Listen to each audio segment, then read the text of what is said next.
Good afternoon. The French election is now behind us and Mr. Macron has won. But there's a bit of a sense of a sell the news today, and we'll have a look at it in the chart. So we go to our FinGraphs platform and obviously start with the euro with this weekly chart or the perspective over the next few quarters. It is still officially in a downtrend, yet it has reached its targets and we would say that its potential down is now exhausted. The risk index has started to turn out of the oversold and is moving up. We believe this is a situation of a long-term reversal. Now looking at the daily or the perspective over the next few months, we could see that the euro is now in an uptrend and that this uptrend until mid-year or the summer could lead us back above 113, possibly above 116. As we can see, there's no stress on our envelopes yet, they're not touching each other, and the risk index is in the middle of the range. So at the moment, it's a continuous uptrend, possibly into the summer. Looking at the hourly or the perspective over the next few weeks, it's interesting to see that following the election results last night, the euro has started to correct down. We could confirm this by the fact that we had reached our targets up between 109.50 and 110.70. Our envelopes were touching each other to the upside, marking market stress, and the risk index was in the overbought. So we would now expect a week to 10 days of consolidation. Looking at the summary over the three frequencies, we can see that the weekly is indeed still in a downtrend, but the downtrend seems exhausted. The daily has turned up and has quite a bit of a potential over the next few months. And the hourly has reached an intermediate top and is going to consolidate down over the next week to 10 days. Moving on to equity markets, we can see first that the S&P is still heading up over the next few quarters, yet it is pretty well priced at the moment. It has pretty much reached its targets and our envelopes are touching each other. The risk index is entering the overbought zone. There could be a bit more to go, but it's getting towards a point where it is quite expensive on a historic basis. Looking at the daily chart or the perspective over the next few months, we have reached our targets, so any extension is now going to offer an disadvantageous risk reward. And we are at stress on our envelopes for a second time, and the envelope is slowly starting to turn. The risk index is also entering the overbought and hasn't turned yet, but it's getting to a point where it's quite expensive on a historic basis. Now looking at the hourly or the perspective over the next few weeks, there's possibly a bit more to go over the next few days, but also here we're getting pretty much exhausted in terms of targets, with also our envelopes touching each other and our risk index being overbought. To summarize it, all three frequencies are still in an uptrend, but they're all showing signs of exaggeration and exhaustion on our targets level. And so in this respect, we would say that over the next few weeks at least, the risk reward does seem a bit disadvantaged. We also look at Europe, and Europe is interesting. This is the Euro Stoxx 600, and over the weekly chart or the perspective over the next 2 to 4 quarters, we could see that there still is quite a bit of potential up, possibly until the end of the year. The risk index is still in the middle of the range, and so we would be more bullish medium term on Europe than on the US.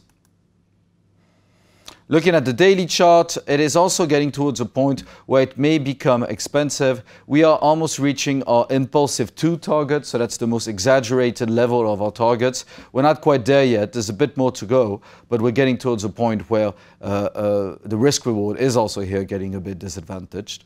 The risk index has a bit more to go, possibly another couple of weeks, but in general, we would warn that here we would be careful about the risk reward at this stage. Looking at the hourly chart or the perspective over the next few weeks, we also see an intermediate top here. The targets have been done, the envelopes are touching each other, and the risk index is in the overbought, so we would expect a week to 10 days of consolidation here too. Now moving on to the summary, we could see all three on the bulls.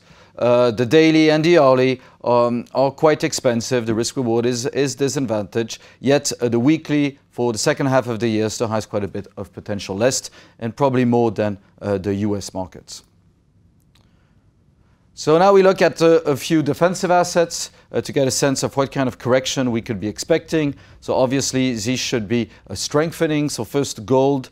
Well, gold is still officially in a downtrend, but it had reached its targets down, and the risk index is oversold or has been oversold, is bouncing up again. It was also the second time it was oversold, so that usually brings a reversal with it. And we can see that we would say that it's exhausted at the moment, but it's trying to reverse up on the weekly charts. The daily charts are heading up. They obviously had a correction down over the last few weeks, but should move up again, possibly into mid-year, and with targets which could match the ones that we saw mid last year.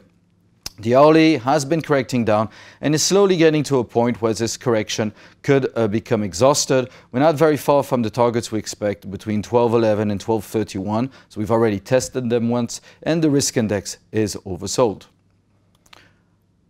Looking at another, not quite defensive asset, but a reflation-driven asset here, the Brent. The Brent had a correction up during last year and is at the moment retracing this correction up.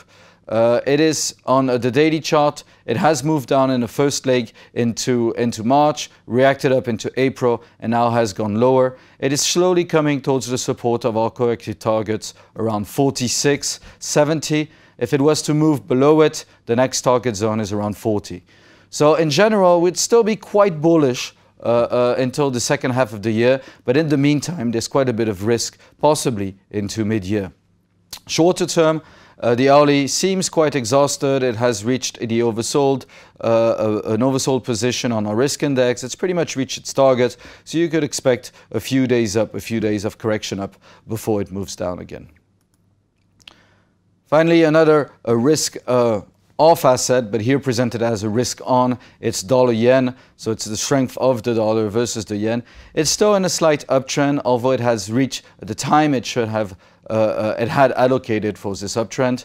The risk index is in the middle of the range. We could probably call the weekly chart as being neutral. The daily chart has turned down since December. It is at the moment in what we could label a correction down, which has pretty much been done. It is trying to bounce off these support levels.